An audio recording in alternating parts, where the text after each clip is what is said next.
ঐক্য এবং সংস্কারের প্রশ্নে কিন্তু কিছুটা বিভাজন লক্ষ্য করা যাচ্ছে। 5 তারিখের যদি এরকম একটা পরিবর্তিত পরিস্থিতি না হতো, আমরা এখানে তো আসতে পারতাম না, বসতে পারতাম না, আলোচনাও করতে পারতাম। গোটা দেশের মানুষের মাঝেই রাষ্ট্র সংস্কার কিংবা রাষ্ট্রের পুনর্গঠন, রাষ্ট্রের মেরামত এই বিষয়ে একটা ব্যাপক আলোচনা তৈরি হয়েছে এবং আকাঙ্ক্ষাও তৈরি হয়েছে।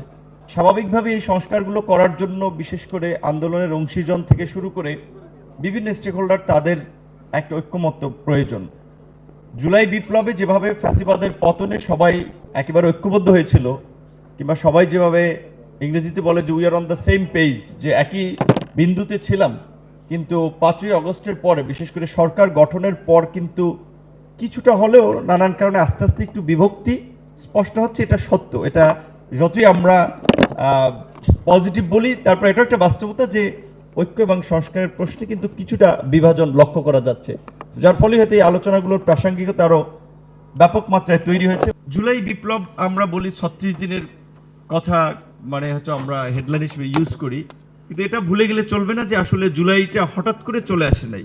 দীর্ঘ এই 1.5 দশকের ধারাবাহিক সংগ্রামের একটা চূড়ান্ত পরিণতি ছিল এই জুলাইয়ের গণঅভ্যুত্থান এবং 5ই আগস্ট ফ্যাসিবাদের পতন। 5 তারিখের যদি এরকম একটা পরিবর্তিত পরিস্থিতি না হতো, আমরা এখানে তো আসতে পারতাম না, বসতে পারতাম না, আলোচনাও করতে পারতাম না। যেটা বিএনপির মহাসচিব বলছিলেন যে আমার এখানে একটা প্রোগ্রাম ছিল, বিএনপির মহাসচিব হিসেবে না, কৃষিবিদদের একটা প্রোগ্রাম, সমস্ত কিছু আয়োজন ছিল, কিন্তু তার সেই প্রোগ্রামও এখানে করার জন্য অনুমতি দেওয়া হয়নি।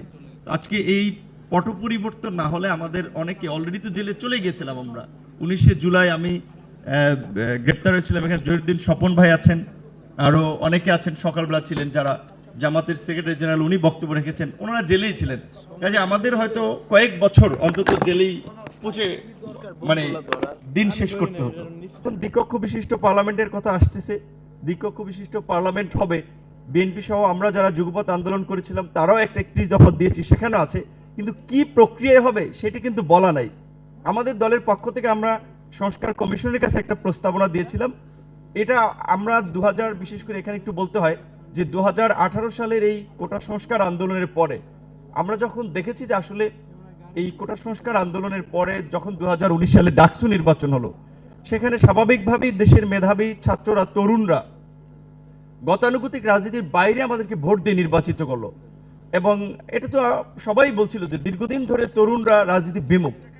আমরা যখন ওই জায়গাটাতে সমর্থন পাচ্ছিলাম, তখন আমাদের কাছে মনে হয়েছে যে বিকল্প রাজনীতির প্রতি তরুণদের একটা আগ্রহ আছে, যার ফলে আমরা একটা দল করলাম। সেখানে 2021 সালে কিন্তু আমরা ঘোষণা দিয়েছিলাম যে আমরা এই যে ক্ষমতায় যেই যায়, ক্ষমতাকে কুক্ষিগত করার জন্য সংবিধান সংশোধন থেকে শুরু করে সকল প্রকারের কালাকানুন তৈরি করা, যেমন আমরা বিশেষ ক্ষমতা আইনের কথা বলছি, এটা 74-এর বিশেষ ক্ষমতা আইন। এটা তো এর আগে একাধিক গভর্নমেন্ট ছিল, কেউ কি এটা চেঞ্জ করেছে? কিংবা র্যাবের কথাই বলি, র্যাব আজকে বিলুপ্তির কথা ধরেন বিএনপির পক্ষ থেকে দাবি জানানো হয়েছে, কিন্তু বিএনপি তো ক্ষমতায় থেকে এই র্যাবটা গঠন করেছিল। তখন কিন্তু আওয়ামী লীগ এটা নিয়ে আবার বলেছিল যে র্যাব বিরোধী দল নির্মূলে ব্যবহার করাচ্ছে, তখন বিএনপি সেটা কর্ণপাত করে নাই। আবার বিএনপি যখন সেটার ভিকটিম হয়েছে তখন আওয়ামী লীগ কর্ণপাত করে নাই। এখন বিএনপি বলছে র্যাব সংস্কার কথা, এটা ভালো, কিন্তু এই রকমের অনেক ধরনের কালাকানুন আছে যেগুলো যারা সরকারে ছিল, সরকারে গিয়ে আসলে কেউ শেষ পর্যন্ত পরিবর্তন করতে চায় না। অতীতের কর্মকাণ্ডগুলো অনেক ক্ষেত্রে তাই দেখা যায়। সেক্ষেত্রে আমরা বলেছিলাম যে একটা কার্যকর সংসদের জন্য, ক্ষমতার ভারসাম্যের জন্য আনুপাতিক হারে নির্বাচন বা সংখ্যানুপাতিক নির্বাচন, সেটা একটা পদ্ধতি বা প্রক্রিয়া হতে পারে।